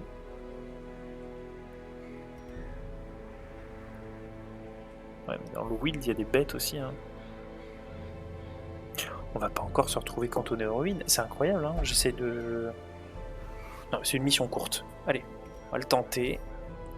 Oh, j'ai vraiment l'impression de faire une bêtise, mais bon. Tranquille. Mais du coup, je peux pas lui enlever du dodge. Voilà. Move skill chance, il n'y en a pas. Le dodge, il a 0. Donc bon, c'est pas perdu. Ok. Très bien. On va partir comme ça alors. Ils ont toutes leurs compétences utiles. On est bon. Et allez hop. Les Warrens, mission courte, on a de quoi soigner le stress et... Dans les Warrens, il y a pas mal d'obstacles. Le stress et les points de vie, donc c'est pas mal.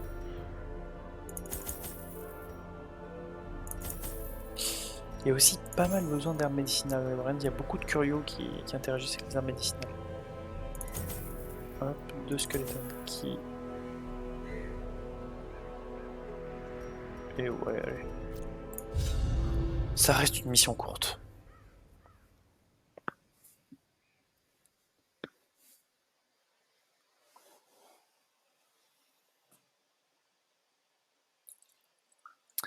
Il va quand même falloir qu'on fasse spécifiquement attention au stress de la Vestale. Je crois qu'on est encore sur des room battles. Oula, bah oui. Room battles, mais il n'y a pas beaucoup de room battles en fait. Bon, c'est très bien, hein, mais... Ah, les maggots. L'avantage des maggots, ils ne laissent pas de cadavres. Puis, bah, tout simplement, ils sont assez faibles, hein, on va pas se mentir. Mais ils ont pas mal de résistance au bleed et au blight.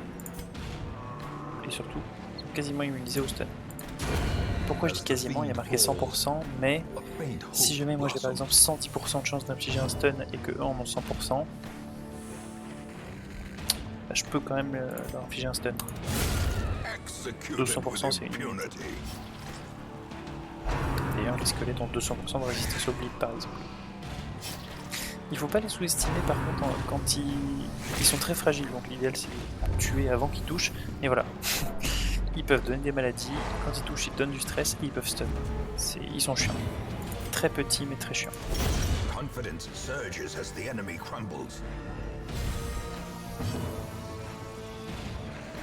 Ouais. Pas prendre de risque. C'est de le dérouiller tout de suite. Bon, c'est la première fois qu'on chope des maladies. Voilà. C'est tout. C'est aussi simple que ça. Les maladies, il y en a plein de différentes qui donnent tous des malus différents. Aucune qui donne des bonus. Si, peut-être une, la rage, je crois.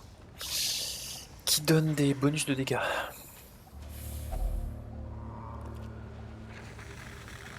Je crois. Non. Moins 20 de dodge de toute façon. Il en avait 0. Bon bah pour pouvoir illustrer très rapidement, beaucoup plus que prévu, le principe du flagellant, qui est de potentiellement se jouer avec, avec une affliction. Ça de mémoire, il faut utiliser ça. 30% de dégâts jusqu'au campement. Et on n'a pas de campement. Faut que je fasse un peu gaffe à la minimap, il était marqué ce piège. Petit scouting. Oh là là, scouting épique.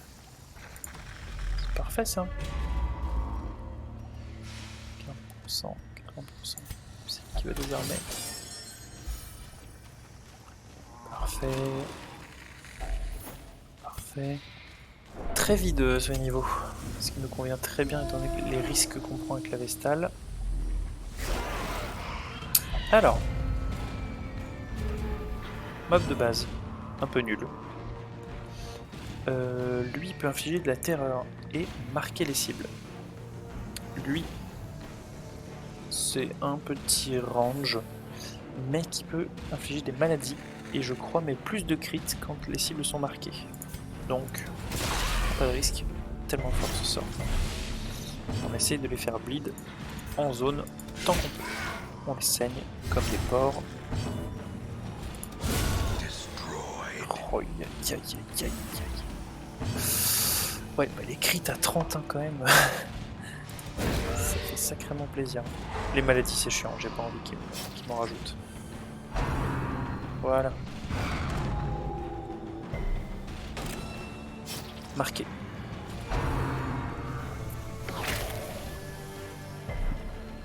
Ah oui, eux peuvent infliger du blight. C'est vrai, j'avais oublié ça. Ouais, c'est ce machin là qui peut infliger des maladies.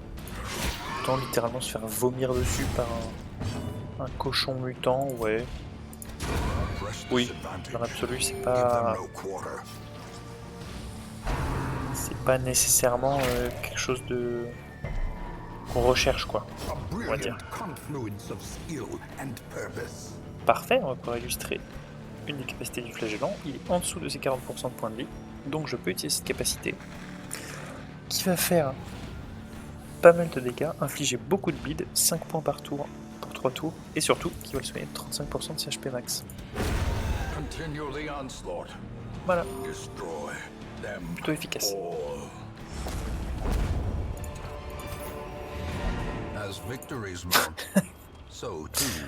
Bah, la mission la plus rapide du jeu, finalement, il y avait une seule room battle. Bon.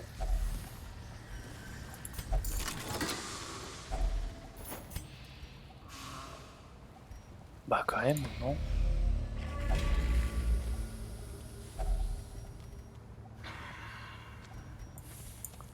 Qu'est-ce qu'on peut avoir comme interaction avec ce truc? C'est dégueulasse.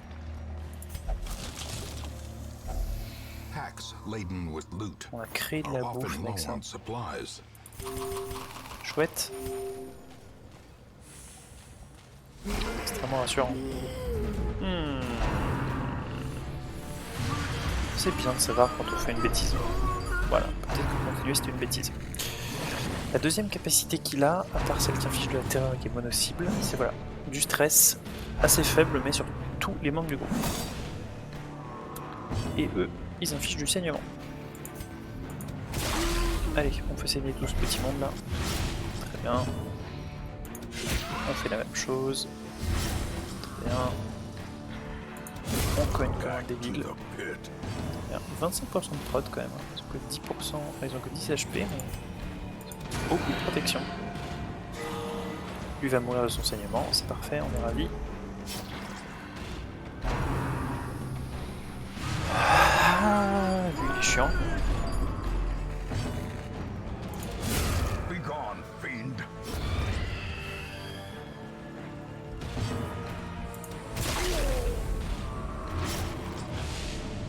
soigne à 6 quand même. Voilà, il va mourir de son saignement, c'est parfait. La Jester va pouvoir soigner un petit peu le stress du géant, même si c'est pas capital.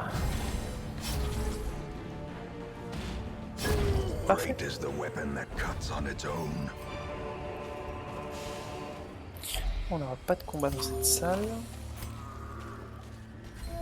On va voir si on a un scouting, ce serait bien. On n'a pas de scouting. Bon, allez. C'est le moment où on grid. On va toujours s'en vouloir plus tard. So far so good, hein, comme on dit.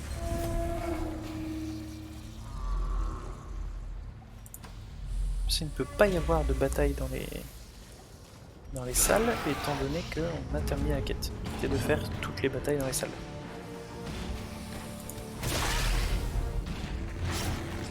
Par contre, dans les couloirs, voilà. Ce qui se passe dans les couloirs reste dans les couloirs. Yes, pas de maladie. Powerful blow. Petit crit. On a fait un mineral, j'ai l'impression, en dégâts là. Munch.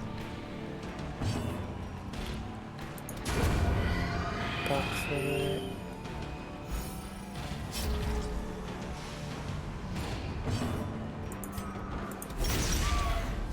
Il va mourir de son saignement. Même pas. Et non. Enfin oui. Maintenant oui. Prochain tour il meurt de son saignement. C'est parfait. Comme ça on va pouvoir se soigner. Juste qu'on tue lui.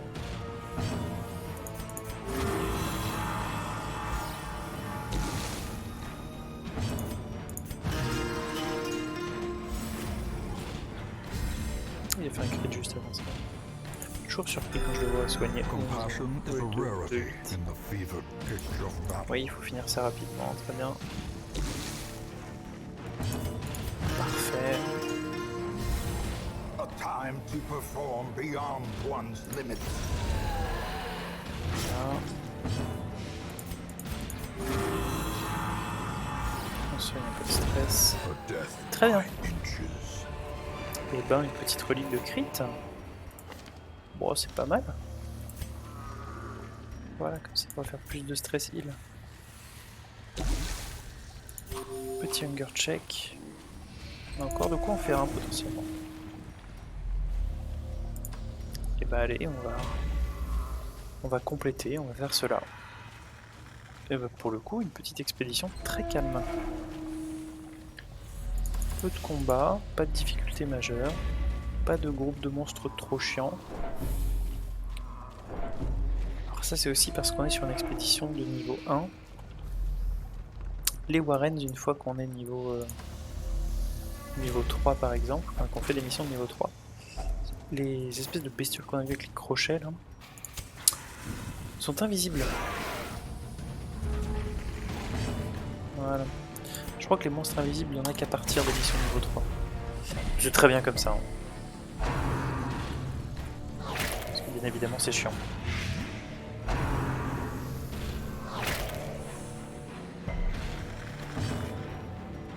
Les invisibles peuvent être touchés soit par des compétences qui passent à travers l'invisibilité. On a vu que notamment le Highwayman et Cléo, notre Shieldbreaker, avaient des compétences comme ça. Mais aussi par les AOE. C'est quand même assez pratique aussi. C'est-à-dire que par exemple, contre les invisibles, le Plague Doctor est très fort. Parce que les invisibles sont souvent en backline. Et que la compétence qui inflige du Blight pour le Plague Doctor touche 2 cases.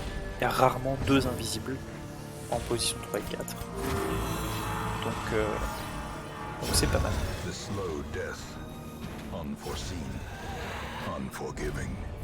Parfait ça. Et ben voilà.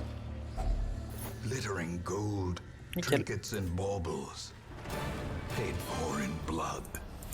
Une petite relique gratos, qui en plus de ça est valable pour tout le monde.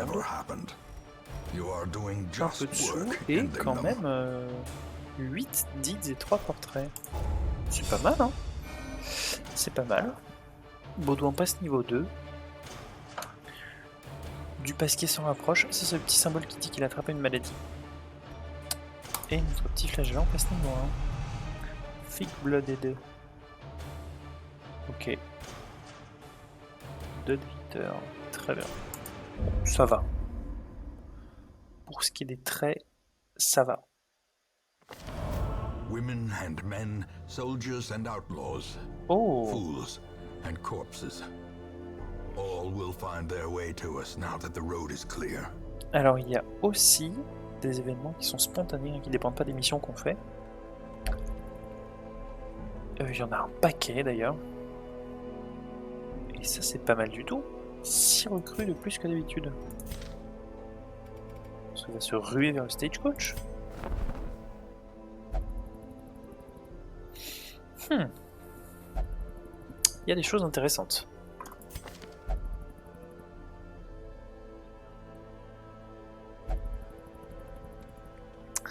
Bon, Shieldbreaker a des mauvais traits et sensiblement les mêmes compétences que Cléo. Donc on s'en fout. Campion. Il a Bolster. Il a Defender. Bello et Crush. Donc il a pas Rempart. Moi ce qui m'intéresserait ce serait éventuellement un qui est Crush. Rempart, Rétribution et Bolster. Defender pour l'instant ouais. Je suis pas... On verra. Tant qu'on n'a pas vraiment de l'équipement pour le rendre très tanky, je trouve que c'est toujours un peu risqué. On a une arbalétrière. On a une arbalétrière avec des compétences intéressantes. On n'a pas la marque, mais bon. On pourrait commencer à avoir de quoi faire un début de team marqué. Ça peut être intéressant. Si on agrandit notre baraque à 17, on est déjà 12 sur 13, on va peut-être faire ça. On sacrifie nos précieux deeds. Allez, la décision est prise. On prend notre arbalétrière. Bandage and pillage. The dancing Non, steps c'est of pas ça que je war. recherche. Ouais, mais ça c'est pas mal par contre. Mali, il a quoi lui? On Guard, c'est un peu nul. Wildfog, Turn Rotator, c'est pas ouf.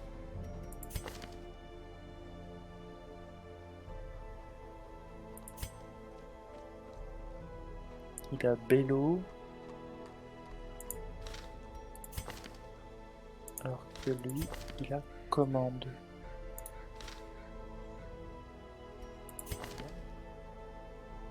Oui, juste qu'effectivement, par contre, il n'a pas les compétences de campement qui sont très fortes. Ça peut peut-être dégager ça. Allez, Mali, tu dégages en prend Papillon. Ah, le Houndmaster. Intéressant. Intéressant, je vais regarder parce que je crois qu'on en a deux. Ouais. Incroyable. Génération aléatoire, pas si aléatoire que ça. Alors, déjà regarder leurs traits et ensuite on parlera de leur capacité. Plus 15 de dodge quand il est très low en HP, 10% sur les range skills, Satanophobia, et quand même surtout des range skills. Hein.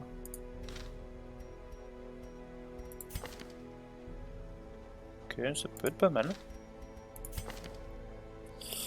10% de max HP, Bad Gambler with Grip on Life. Eh bah écoute, comme ça au moins, un des pires traits en Stygian, hein, donc le choix est vite fait. Bienvenue Papillon. Papillon 2, hein. Oui, Papillon, Papillon.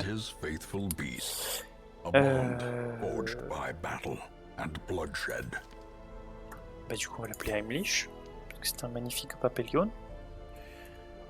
Hop. Incroyable. C'est pas mal. C'est un peu accessoire, mais bon, ça peut sauver. 15 de dodge, c'est énorme. Mais bon, voilà, c'est quand même quand il est en galère, quoi. Ok. On va expliquer un petit peu. Bon, c'est un personnage qui joue beaucoup sur les saignements. Ici, ici. Qui peut marquer, ce qui est quand même intéressant. Qui peut enlever du stress, mais de manière un peu aléatoire. C'est 66% de chance, donc toujours intéressant, mais voilà. C'est sur tout le groupe. Donc c'est pas inintéressant. Il peut aussi garder, et contrairement au Manatarm qui va garder en se donnant de la protection, lui va garder en se donnant du dodge. Deux manières différentes d'envisager le tanking, hein. Comme dans pas mal de RPG, on a soit le tanking brut où on a beaucoup d'HP et beaucoup d'armure, soit le tanking où on a beaucoup d'esquive. Même principe. Lui c'est le tanking esquive, lui c'est le tanking brut. Il a aussi une compétence de soin mais qui ne marche que sur lui.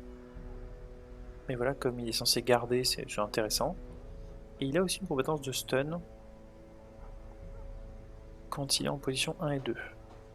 Alors que pour le coup, celles-là sont plutôt des positions qui s'utilisent, enfin des compétences qui s'utilisent à l'arrière. Concrètement, quand il est en position 2 ou 3, c'est là qu'il est le plus efficace. 2 si on veut quelque chose d'un peu plus offensif, un peu plus de contrôle. Et si on veut un support qui peut bleed et marquer, plutôt en position 3. Pour avoir accès à la compétence qui enlève le stress potentiellement. Ce qui peut être intéressant. Ok, pas mal ça. Pas mal du tout comme rajout à notre groupe. Ah, est-ce qu'on va avoir enfin une concurrente à Botterel qui a quand même Natural Swing. Mais Infirme plus Ruminator, elle aime pas se faire soigner quoi. Que ce soit du stress ou des PV, elle aime pas. Plus 5 d'accuracy, mais c'est cher payé, hein. Ok. Armor Tinker, Unholy Hater et Egomania.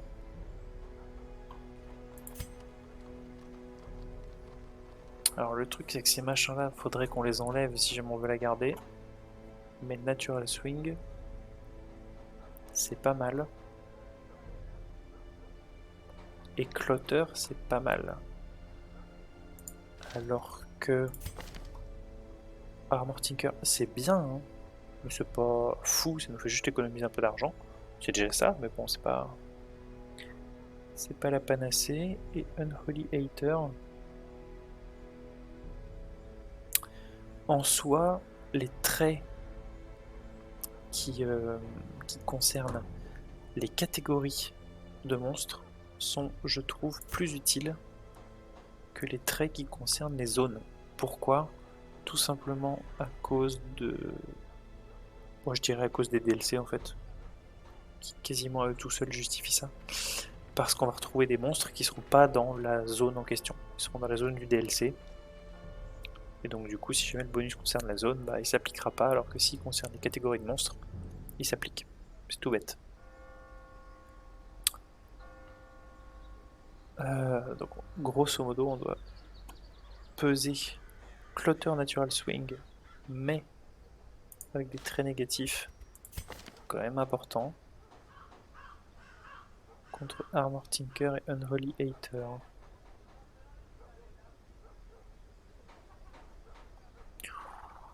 Oh, la Helion, ça se joue généralement avec des reliques qui donnent de l'accuracy, donc bon, on peut se dire que celui-là est mieux.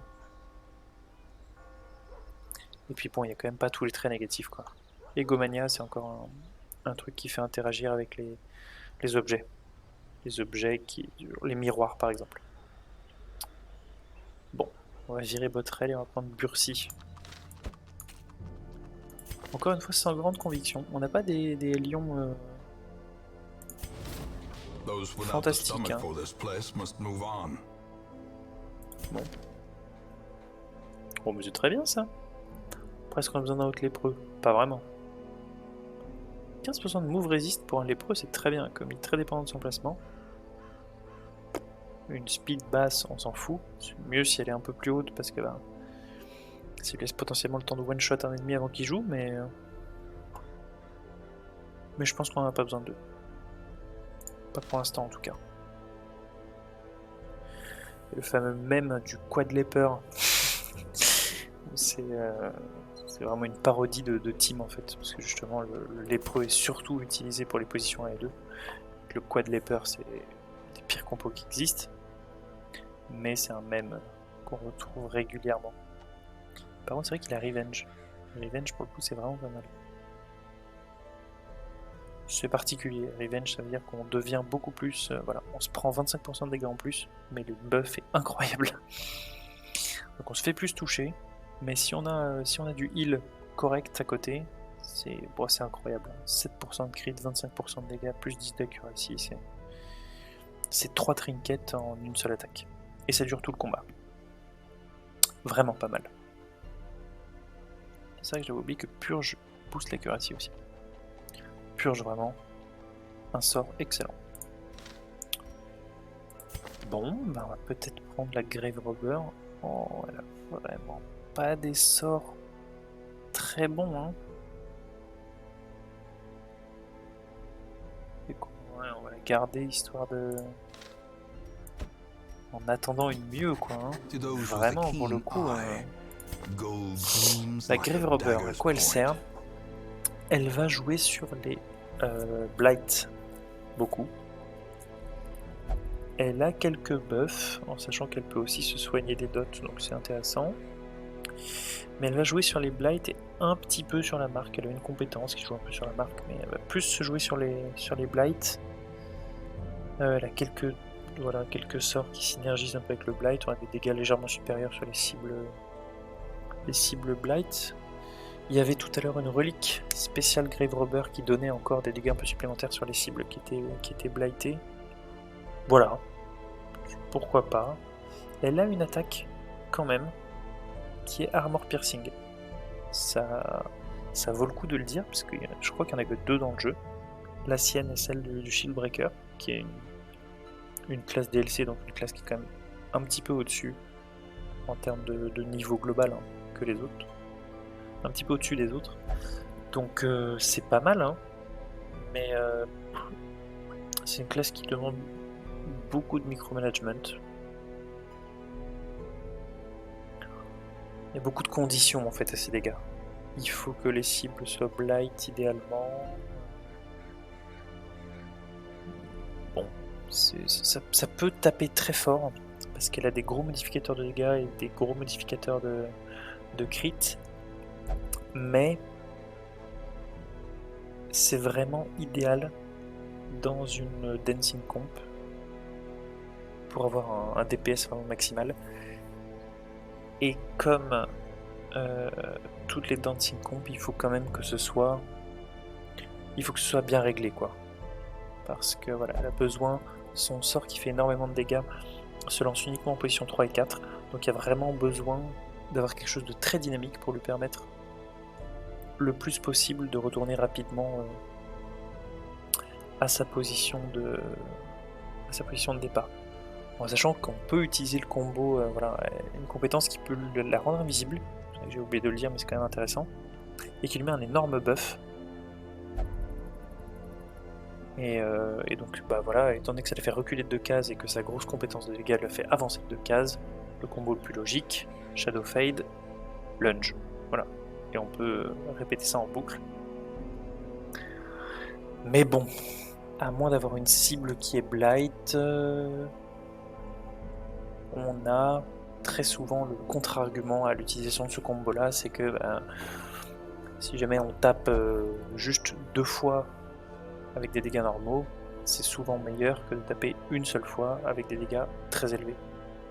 Pour la bonne et simple raison qu'il y a la RNG qui arrive aussi, et la RNG nous dit que si jamais on loupe notre seule attaque qui faisait beaucoup de dégâts, bah on fait 0 dégâts. Alors que si on fait 2 attaques moyennes, bah on a quand même 2 fois plus de chances d'en faire passer une. Voilà. Mais c'est pas inintéressant. On verra, c'est peut-être... pourquoi pas. Pourquoi pas, ça peut être une idée. Dans une composition avec le Shield Breaker qui, elle aussi, joue beaucoup avec des Blights, on n'est pas à l'abri de monter peut-être un de ces 4, une petite Dancing Comp avec avec une Grave Robber, une Shieldbreaker, hein. Et probablement un Highwayman avec riposte. On verra ça. Bon, et ben c'est pas mal. On a des reliques moisies, littéralement. Des buffs, c'est à quelques exceptions près, c'est vraiment assez faible dans le jeu. Ce qu'on va faire, c'est qu'on va soigner du pasquier de sa maladie. Voilà. Moins de 10% d'HP max, il y en a quand même déjà pas beaucoup. Et on va peut-être traiter un quirk nerveux, par exemple. Notre petite Geneviève. Ouais, c'est pas fou, hein. Est-ce qu'il y en a un qui vaut le coup qu'on le stabilise? Non, je pense pas. Stabiliser des traits, c'est extrêmement fort. Parce qu'il ne se stabilise pas seul. Mais ça coûte très cher. Ce qui est logique, hein. Ça coûte... les prix ici, dans le sanitarium, sont proportionnels au niveau des personnages. Donc voilà, plus le personnage va être de haut niveau, plus le prix va être cher. Mais même au niveau 1 ou 2, valider un quirk positif et le rendre définitif, ça coûte un truc comme, je sais pas, 5 à 10 000, en plus on est en Stygiane, ça coûte une blinde. Mais bon, sur certains traits particuliers, comme par exemple notre très regretté Jaco, qui avait quand même évasif et précis striker. Il y avait vraiment tout pour plaire. Ça aurait pu être vraiment, vraiment incroyable. Brave petit Jaco. Il faut quand même se rendre compte, je le dis à titre purement indicatif, on tombera peut-être pas dessus, mais il peut y avoir un événement qui se déclenche, je crois, à partir seulement d'un certain nombre de morts. Et il y a un événement qui peut potentiellement faire revenir un personnage du cimetière. Alors on choisit parmi, je crois, 2 personnages qui sont tirés au sort dans le cimetière, mais voilà, ça peut arriver. Il y a un événement comme ça. C'est très aléatoire, hein, évidemment, on n'a pas la main dessus, c'est pas un événement qui se déclenche en fin de mission, donc... Voilà, tu as une chance d'arriver quand on a, il me semble, 4 ou 5 morts. On va juste essayer d'en avoir le moins possible, donc peut-être que dans l'idéal, on n'aura même pas à avoir cet événement-là. D'autant qu'entre-temps, nos héros seront probablement un petit peu plus élevés que Jaco, qui était quand même que niveau 1. Et Saint-Louis, de très regretté, qui était lui carrément niveau 0. Hein. Donc, ça l'histoire. Ça l'histoire, et ben je pense qu'on va s'arrêter là. On va s'arrêter là, on aura largement de quoi réfléchir la prochaine fois. On a quand même... Ouais, on a peut-être des reliques intéressantes sur les... Ouais, on a des reliques intéressantes sur les autres zones que les ruines. Je vais même pas regarder sur les ruines, mais... Ah bah voilà, la fameuse relique du Grave Robber dont je parlais tout à l'heure. Ouf. Ouais, non, bah on va... on va probablement faire ça la prochaine fois. Hein. Ouais. Pas le choix là. Ça c'est trop fort. Plus 9 deeds. Qui suis-je pour dire non à 9 deeds? Et ce sera une expédition longue. Une première pour l'instant. On ne l'a pas encore fait, donc... Bah voilà. On s'arrête là, et puis bon, on se dit à la prochaine.